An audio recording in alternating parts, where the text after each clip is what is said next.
My name is Mark Collins. I'm 36. I'm sitting on the back porch of my rented house in Colorado Springs right now. Because in Austin, Texas, I had to sell that house I fought for 5 years. My dog Murphy is asleep at my feet. Let me start from the beginning so you understand the scale of the disaster. I grew up in Florida, in Tampa. Dad was a vet, mom was a nurse. Middle class, no frills, but with the feeling that hard work always pays off. I went to the University of Central Florida for computer science. Sophomore year, I met Kyle Miller. He was a marketing major. We lived in the same dorm, 1 floor apart. First meeting. I dropped my tray in the cafeteria. He helped me pick it up and said, "Dude, you look like your hamster died. Let's go, I'll buy you a beer." Kyle had a way of showing up at the right moment with the right amount of arrogance and charm. We became best friends for 14 years. 14 years, Carl, that's for those who get the reference. He was the witness at my first wedding to Lauren. He helped me pick out the engagement ring. We visited 5 jewelers because Kyle said, "Mark, don't buy that 3-carat crap. She's a simple girl. Get the sapphire one, like Princess Diana." And I listened. Lauren, by the way, loved that sapphire. I met Lauren in 2015. She was a physical therapist at Spine and Joints Clinic in Austin. I went to her after pulling my back carrying server equipment. She was tall, brunette, with gray eyes and a voice that worked like Valium. She said, "Mark, your back is like a tree. If you don't water it, it dries out. Come for massage twice a week." I came 3 times. Then I asked her for coffee. 2 months later, we were living together in her studio apartment. I was a junior developer at a startup that went under a year later. But Lauren didn't leave. She said, "You're smart, you'll find something else." I did. I moved to a big IT company, Nexus Solutions, and in 4 years worked up to team lead. My salary went from $60K to $140K a year, plus bonuses. We got married in 2017 in Hawaii. Small, but beautiful. Lauren cried when I said my vows. Kyle was the best man and gave a toast. "Mark and Lauren, you're like 2 combs in 1 brush. Different, but together you make the hairstyle." It was a dumb metaphor, but everyone laughed. We bought a house in 2018. Cypress Mills neighborhood, 3 bedrooms, 2 cars, a lawn I hated mowing. Lauren got a corgi, Murphy. The puppy chewed my sneakers and she laughed. I was happy. Truly, stupidly, carefree happy. I thought it would always be this way. Spoiler. It wasn't. In 2020, right before COVID, Kyle got divorced. His wife Stephanie, who he'd been with for 5 years, left him for a realtor from Dallas. Kyle drank non-stop for a week. I went to his place, picked up his scattered clothes, threw out the empty whiskey bottles. I said, "Bro, you're my brother. My house is your house. Come over anytime." Lauren backed me up. "Kyle, seriously, don't sit alone. We've got a couch, beer, Netflix." He started coming over. Once a week at first. Then 3 times. Then almost every night. I didn't mind. 1. I was working a lot. 2. I felt bad for my friend. 3. Lauren said she got lonely by herself and Kyle entertained her. First weird thing happened in March 2021. I came home from work early, around 6 p.m. The door was locked from the inside with the chain. I rang. Lauren opened it a minute later, hair messy, in a bathrobe. She said, "Oh, I was in the shower." Kyle was sitting in the kitchen with a cup of coffee, totally calm. "Dude, you're early," he said. I didn't think much of it. Figured, girlfriend's home, friends over, no big deal. Second weird thing, her phone. She used to leave it everywhere. On the table, on the couch, in the bathroom. But from April 2021, the phone became her third hand. She took it to the toilet, to the shower, in a waterproof case, under her pillow at night. If I picked up her phone to check the weather, she'd snatch it and say, "That's private." Third weird thing, the gym. She'd been going to Lifetime Fitness in the mornings for years. Suddenly she said, "I'm going to go at 9 p.m. There are fewer people, I can work out in peace." I was almost glad. Meant she wouldn't bother me while I worked in the evenings. Fourth weird thing, finances. Lauren had always been frugal. Suddenly she bought a $800 handbag. I asked, "What's that about?" She said, "I earn my own money, I can spend it." I didn't argue. Her PT salary was about $65K, so $800 wasn't fatal. Now I know. Kyle gave her that bag. He bought it on credit he couldn't pay. I only found out a year later. August 14, 2021. I remember every minute. At 8 a.m., I left for the office to finalize a presentation for a client, a big clinic chain across America. A $12 million contract. My signing bonus was $50,000. Lauren knew about it. She even kissed me goodbye and said, "Good luck, my breadwinner." By 3 p.m., I was done. The presentation was so good I sent it to my boss for review, and he wrote, "Great, Mark. We present tomorrow." I could have gone home, but I decided to surprise her. I stopped at Pepperoni's for crab and cream sauce, Lauren's favorite dish. Bought a bottle of Chateauneuf du Pape 2016, $180. I wasn't stingy then. Thought, we'll have dinner, I'll tell her about the success, and then we'll have sex because it's been a while. Last time was 3 weeks ago. At 4:30 p.m., I pulled up to the house. Saw Kyle's car, a gray Ford Focus. Thought, great, we'll drink the three of us. Kyle will be happy about the crab. I opened the door with my key. Silence, but not total silence. From the bedroom came rhythmic sounds. And voices. Not talking. Moans. Wet, deep moans. I couldn't move. I stood in the foyer with a bag of crab dripping juice. Kyle's voice. "Oh yeah, Lauren. Just like that. Don't stop." Lauren's voice. "Quiet, Kyle, what if Mark comes back?" "Kyle. He won't be back till 8. That asshole always works late. Now shut up and get on top of me." I turned around, walked out, got in my car, drove away, stopped 3 blocks away at a park, got out and threw up under a tree. I sat on the grass, shaking, staring at the clouds, unable to believe it. This wasn't a movie scene. This was my life. I didn't go back, didn't bust down the door screaming, didn't grab a baseball bat. I just sat in my car until 8 p.m. Then I drove to the Sunset Inn motel, got a room for 2 nights, and texted Lauren. Stuck at the office till morning. "Don't wait." She replied, "K, love you." 5 minutes later, she probably called Kyle. I didn't know. I didn't care. I didn't sleep at the motel. I ran through options in my head. Option A. Burst in, beat Kyle's face in, kick Lauren out. But then I'm the aggressor, they're the victims. In Texas with its laws, that could backfire. Option B. Quiet divorce, asset split. But Lauren would get half the house, half my savings. And Kyle would walk away clean. Option C. Gather evidence, hire a lawyer, squeeze them dry. Then destroy them socially and financially. I chose option C because I'm an analyst. I know how to collect data, find patterns, make predictions. And I know how to wait. The next morning, I called Harry Schwartz, a divorce lawyer I found through a colleague who'd been through something similar. Harry said on the phone, "Mark, are you sure you want to fight? It'll be expensive and long." I said, "How much?" He named a price, a $5,000 retainer. I wired it that same hour. We met at his office in downtown Austin. Harry was a guy in his 60s, bald, with shark eyes. He listened to me, took notes, and said, 1. Don't tell Lauren anything. Say nothing. Play the husband who doesn't know. 2. Install cameras. Living room, kitchen, hallway. Bedroom is illegal without the other spouse's consent in Texas. But common areas are fine. 3. Gather all financial documents. Bank statements, credit cards, investments. If she transferred money to him, that's theft. 4. If you have an old iPad or laptop synced to her phone, try to read their messages. Gray area, but judges often accept it if there's no hacking. 5. Settle in for a long game. A month, 2, 3. The more evidence, the bigger your slice of the pie. I nodded. I was ready. The next 6 weeks were hell. I lived in the same house as a woman I hated, and I smiled at her. I drank morning coffee with the person who was fucking my friend. I watched shows with her, held her hand, said, "Love you," before bed. And I woke up at 3 a.m. to copy data from her phone. I had her fingerprint from when she was asleep. The living room camera was disguised as a phone charger. $180 on Amazon. It recorded 4K video with night mode. 3 days later, I got my first evidence.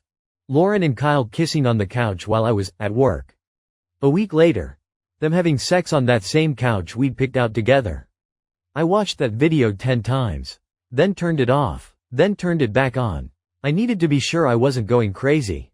I wasn't. It was real. The iMessage history was even worse. Lauren never deleted anything. Thousands of messages over 3 months. I read them at night, drinking whiskey and crying. Here are some quotes I memorized. Lauren. Mark brought me flowers today. I almost laughed in his face. He thinks romance can fix everything. Kyle. Lol, what a loser. Just hang on a couple more months. When he signs that contract and gets his bonus, we make our move. Lauren. Are you sure you won't find out? Kyle. How? He's dumb as a rock. Sits in his code all day. Lauren. I love you, Kyle. You're so strong, so confident. Nothing like Mark. Kyle. Love you too, babe. Now go take a shower and send me a pic. No underwear. She sent them. I saw those photos. My wife, naked, in our shower, posing for my best friend. I almost smashed my phone.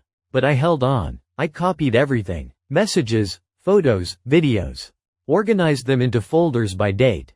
Printed key conversations and put them in Harry's safe. The biggest shock wasn't the sex. Sex hurt, but it was predictable. The biggest shock was the money. In August 2021, Lauren transferred $15,000 from our joint account to an account that, I later learned, belonged to Kyle but was opened under his deceased mother's name. She did it in 3 transfers, $5,000, $5,000, $5,000. The memo line said, home repair. What home? We weren't doing any repairs. I'd done the repairs in 2019 and paid for them myself. I asked her directly, before I revealed my hand, Lauren, I see $15,000 in transfers. What's that? She didn't blink. Oh, I sent that to my sister to help her out. She's having mortgage trouble. She'll pay it back in 6 months. Her sister didn't have a mortgage. Her sister lived in a rented apartment and worked as a waitress. I knew that, but I said, okay, good to help family. And I smiled. A week later, I transferred all my personal savings, $80,000, to a separate account at a different bank that Lauren didn't know about. The joint account had $22,000 left. I acted like nothing had changed. Kyle, as I learned from his messages with a friend, Ray, the pie, found an old college buddy, owed banks $40,000. He'd taken loans for a business, a bakery that didn't exist, for a car, for iPhones, for trips. He lived beyond his means. Lauren was his gold mine. And I was the fool mining the gold. In November 2021, I got my $50,000 bonus. It hit the joint account.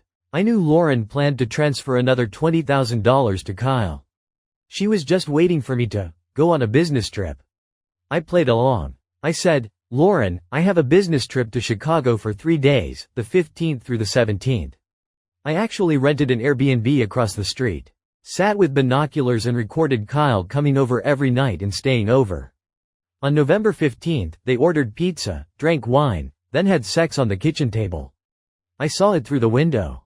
My table, my house, my wife, my friend. On November 16th, Lauren transferred $20,000 to Kyle. I saw it via online banking. Didn't flinch. Harry had said, the more they steal, the harsher the punishment. On November 17th, I returned from my trip. Lauren greeted me with dinner. Kyle had left an hour before I arrived. The house smelled of someone else's cologne. I pretended not to notice. In December, I hired a private investigator named Ray. $2,500 for a basic package. Surveillance, background check, connections, debts. Ray was an ex-cop, stocky, with Tom Selleck mustache. He didn't ask unnecessary questions. I said, I need everything on Kyle Miller and Lauren Collins. Especially Kyle. His weak spots, his plans, his past. Ray worked for 3 weeks. He brought me a 120-page folder. It contained, Kyle had loans from 5 banks. Total debt, $43,700. Any criminal record? No, but a DUI in 2016. His mother, Diane Miller, lived in a trailer park outside Austin on disability. Did Kyle have a side piece? No, just Lauren. But he was messaging another woman in Dallas, promising to move into a big house in 6 months. Most important, Kyle had a conversation with a buddy named Corey. In it, he wrote, Lauren's a dumb bitch, but she's got a house and a loser husband. In a year, I'll marry into that house, sell it, and dump Lauren. She won't even know what hit her. I read that message 20 times. Then I called Harry. Harry said, that's gold. With this, we win not just the divorce, but a civil fraud case against Kyle. I asked, what about Lauren? Is she a victim too? Harry paused. Mark, your wife transferred $35,000 to another man. She's not a victim. She's an accomplice. But if you want to be merciful, we don't have to go full throttle. The house and cars are yours. Pension accounts we split, but she gets zero from your bonuses. I agreed. I filed for divorce on Monday, January 10, 2022, at 9 a.m. Lauren was at work. She was served in the clinic, in a treatment room. As her coworker, who later became my witness, told me, Lauren went pale, said, "Excuse me," to the patient, stepped into the hallway, and burst into tears. 10 minutes later, she was calling me. I didn't pick up. She called 12 times, then texted, "Mark, what the hell? Divorce? Are you insane?" I replied, August 14, 4:30 p.m. Our bedroom. Kyle, you and him. I was standing in the hallway with the crab. She didn't reply for 20 minutes. Then, "It's not what you think. We were just talking. He came to comfort me because you're always at work." I didn't argue. I just sent her one video. A 30-second clip of her writing Kyle, head thrown back. No sound, but the picture spoke for itself. She didn't write again. An hour later, Kyle called. I declined. He texted, "You're crazy, Mark. It's not like that. You misunderstood everything." I replied, "We'll talk in court, pal. Get a lawyer. A good one." He didn't get a good one. He got a cheap one who specialized in duas, not family law. The first hearing was in February 2022. Lauren came with her lawyer, a woman in her 30s, cheap suit, shaking hands. Harry looked at her and told me, "They're toast." She didn't even file a motion for temporary support. Lauren tried to argue that I was emotionally withdrawn from the marriage, that I didn't pay her attention, and that the infidelity was a consequence of my behavior. The judge, an older woman named Crawford, looked at her over her glasses and said, "Mrs. Collins, in Texas, infidelity is grounds for an at-fault divorce. Your feelings don't change the facts. Does Mr. Collins have video?" Harry stood and said, "Your Honor, we have 47 video recordings, 1,200 screenshots of messages, financial documents showing the theft of $35,000, and witness testimony. We are ready to present all of this in closed session." Lauren went pale. Her lawyer whispered in her ear. Then stood and said, "Your Honor, my client admits to marital infidelity and is willing to settle pretrial." The judge asked me, "Mr. Collins, do you agree?" I said, "Yes, on condition that Lauren receives 15% of marital assets, not 50%. The house and cars stay with me. Pension accounts split equally. Her student loans are her responsibility. And she waives alimony." Lauren sobbed right there in the courtroom. The judge said, "Mrs. Collins, you need to decide.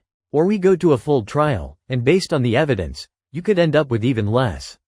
She signed. 3 weeks later, the divorce was final. Lauren walked away with $20,000 cash, her share of our investment sale, no house, no car, I took both. One I bought before marriage, the other with my bonuses, no dog, and $35,000 in student loan debt. I got the house, the 2019 Honda Accord, the 2020 Ford F-150, the Corgi Murphy, all my bonuses, and my intact retirement account. But I didn't feel victory. I felt bitterness, like I'd won the war but lost everything I'd fought for. Kyle was a separate story. Harry said, "Mark, stealing $35,000 is a felony in Texas. File a police report. He'll do time." I did. In March 2022, a detective from the Economic Crimes Unit went to Kyle's place. By then, Kyle had already moved out of his apartment, couldn't pay rent, and was living with his mom in a trailer. The detective charged him with 3 counts, theft, fraud, and unauthorized bank account access. Kyle tried to blame Lauren. He said, "She transferred the money herself. I didn't ask for it. I thought it was a gift." But Lauren, by then divorced and angry at Kyle for not helping her after the trial, testified against him. She told the police, "Kyle asked me to transfer the money. He said it was for our future together. He manipulated me. I provided the messages where Kyle wrote, 'Transfer another 20 before he finds out.' That was enough." The prosecutor offered Kyle a deal: plead guilty, pay back the money, he had nothing left, he'd spent it all on debts, get 2 years probation and 200 hours community service. Kyle agreed, but probation didn't stop his fall. He lost his remote logistics job when they found out about the conviction. I made sure an anonymous letter went to HR. He couldn't find new work because everywhere required a background check. He started drinking. His mom kicked him out of the trailer when he came home drunk and broke the TV. By summer 2022, Kyle was sleeping in his car. Then his car was repossessed for non-payment. I tracked all this through Ray. And it didn't make me feel better. It made me scared, because I realized I'd created a monster. Not Kyle, he was a monster from the start. I'd created a situation where the monster had no way out. From mid-2022 to mid-2023, I tried to live normally. Went to work, exercised, walked Murphy, but at night, I couldn't sleep. I replayed what I could have done differently. Maybe not revenge, maybe just leave and forget? I started seeing a therapist. Dr. Manning, cognitive behavioral therapy. I told him everything, the cameras, Ray, the letter to Kyle's HR, the bakery thing with Milton. Dr. Manning asked, "Mark, do you feel guilty?" I said, "Yes, but I also feel they deserved it." He said, "One doesn't cancel the other. They deserved the consequences of their actions. But you deserve peace. And as long as you keep seeking revenge, peace won't come." I stopped paying Ray. Stop checking Lauren's social media. Stop looking for information about Kyle. I told myself, enough. They're dead to me. But the universe, apparently, had other plans. In July 2023, I walked into Black and White coffee shop on the corner of my street. I needed a latte and, honestly, some contact with living humans not connected to my divorce. The girl behind the counter asked, "What syrup?" She had red hair in a messy bun, a scar on her chin, and gray eyes with a spark. I said, "No syrup. But add some human warmth if you have it on the menu." She laughed, said, "We're out of human warmth today, but I can do cinnamon. It's free." That was Chloe. We started talking. I learned she'd studied psychology but dropped out because of money. Worked as a barista, saving up to go back. She was 27, lived in a studio with 2 cats. She was funny, direct, and wasn't afraid to say uncomfortable things. On our 3rd date, I told her about Lauren and Kyle. The cameras, the court, how I destroyed Kyle's life. She listened without interrupting, then said, "Mark, you're crazy. But I'd probably be crazy too in your shoes. Just one thing. If we're together, no cameras. And no stalking my exes. Deal?" I said, "Deal." With Chloe, I felt for the first time in 2 years that I could be happy. Not the old happiness, that was gone. But a new kind. Cautious, watchful, but genuine. In September 2023, I got a letter from Lauren. Paper, in an envelope. She'd found my address through tax records, we were still linked on old filings. I opened it with caution. The letter was 4 pages. I'll quote the most important part. "Mark, I'm not asking for forgiveness. I'm just asking you to read this. I want you to know the truth I didn't tell in court because I was ashamed. It didn't start with sex. It started with a conversation. Kyle told me you were cheating on me. He said he'd seen you with some girl from the office. He lied. I checked later, there was nothing. But at the time, I believed him. I was lonely, you were always working, and Kyle said exactly what I wanted to hear. You deserve more. Mark doesn't appreciate you. I would. The first kiss was in April. I was drunk. He brought wine, we watched a movie. I cried because you forgot our anniversary. He hugged me. And kissed me. I didn't pull away. The first time we had sex was in May. He gave me ecstasy. I'd never done drugs. He said it would expand my consciousness. I was scared, but I wanted to feel something other than pain. It was stupid. It was criminal of him. But I said yes. After I got hooked on ecstasy, yes, I was hooked. Mark, I took it almost every day for 3 months. Kyle started controlling me. He said, "Transfer the money or I'll tell Mark about the drugs. He'll kick you out." I transferred. I was afraid of losing you. Ironic, right? I was afraid of losing you, so I stole from you for the man who was fucking me. I'm not excusing myself. I made choices. But I want you to know, I wasn't a movie villain. I was weak, stupid, and scared. And I paid for it. You have no idea how much. After the divorce, I tried to kill myself. April 2022, I drank a bottle of sleeping pills. A neighbor found me. They pumped my stomach at the hospital. My family turned their backs on me. My sister said, "You've disgraced us." My mom hasn't spoken to me in 18 months. I work at a pet store for $12 an hour. I sleep on a friend's couch. I have no car. I walk 40 minutes to work. I'm seeing a therapist. I've been clean from drugs for a year. I think every day about how I betrayed you. And every day, I hate myself. Mark, I'm not asking you to come back. I'm just asking you to know, I'm sorry. Not because I got caught. But because I destroyed the only good thing I ever had. Your ex-wife, Lauren. I read that letter 5 times. Then showed it to Chloe. Chloe was silent for 10 minutes. Then said, she's not lying. I can feel it. I asked, what do I do? Chloe said, don't reply. But don't keep seeking revenge. Let it go. I didn't reply. But I stopped wishing Lauren dead. I even let her take Murphy for a weekend once a month. We'd meet in the park. She was thin, pale, with dark circles. She didn't smile. She'd pet the dog and cry. I didn't hug her, but I didn't hate her. It was a strange feeling, neither love nor hate. Just emptiness. In January 2024, I learned that Kyle had violated his probation. He got drunk again, got behind the wheel, and crashed into a pole. He got 90 days in county jail. There, he got into a fight with a cellmate and got more time. Then another fight. By March 2024, he was sentenced to 2 years in a Louisiana correctional facility. He sent me a letter from there. Short, Mark, you win. I'm in hell. My mom died of cancer while I was in pretrial detention. I couldn't say goodbye. Is that your fault? Partly, but mostly mine. I'm not asking for forgiveness. I just want to say, you're the only real friend I ever had. And I fucked it up. If you ever want to visit, I'm in C Block. Kyle, I didn't go. I burned the letter. But before that, I memorized one line. You're the only real friend I ever had. I thought about it for a week. Then I called my therapist. Dr. Manning said, you're not responsible for his choices.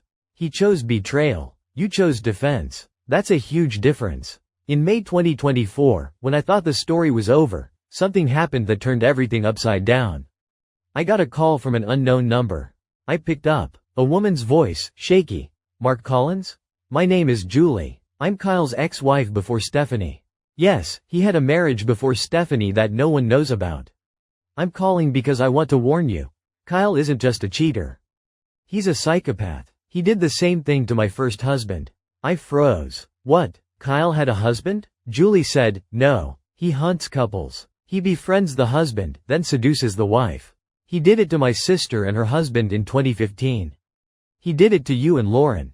And probably to others. He doesn't just cheat. He systematically destroys families. It's how he feels alive. I sat down. My head spun. Julie continued, I'm putting together a group of victims. There are 7 of us so far. We want to file a class action lawsuit against Kyle for intentional infliction of emotional distress. Do you want to join? I said, let me think about it. I thought for 3 days. Chloe said, Mark, you already got revenge. You destroyed his life. Why do you need more? I said, not for revenge. For justice. So others know who he is. I joined the lawsuit. We gathered testimony from 7 families. Total damages claimed. Over $2 million. The lawyer said the chances weren't great, but if we won, Kyle would be paying for the rest of his life. In September 2024, a court in Louisiana, where Kyle was incarcerated, partially granted our claim. Kyle was ordered to pay each plaintiff $50,000. But he has no money. So he'll pay from his prison wages, about 50 cents an hour. It'll take him 100 years. But that's not the point. The point is, he now has an official status. Serial family destroyer. In prison, they don't like those. It's November 2024. I live in Colorado Springs. Chloe and I moved here in August because I got a remote job with a promotion. Chloe was accepted into the psychology program at the local college. I'm paying her tuition. She says it's too generous. I say it's an investment in our future.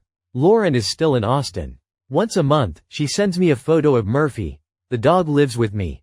But I sometimes send her pictures so she knows he's okay. She has a new boyfriend. Some mechanic. I'm not jealous. I'm even happy for her. I hope she makes it work. Kyle is still inside. He gets out in 2026. I'm not afraid. I have a new address, a new life, and a gun. Yes, I bought one. It's Texas Easy. Chloe knows about the gun. She said, if you shoot him, I'll visit you in prison. But only on weekends. I laughed for the first time in a long time. A real laugh. Reddit, I don't know why I wrote this story. Maybe to warn others. Don't blindly trust your wife or your best friend. Maybe to say, revenge works, but it leaves scars. Maybe just to get it off my chest.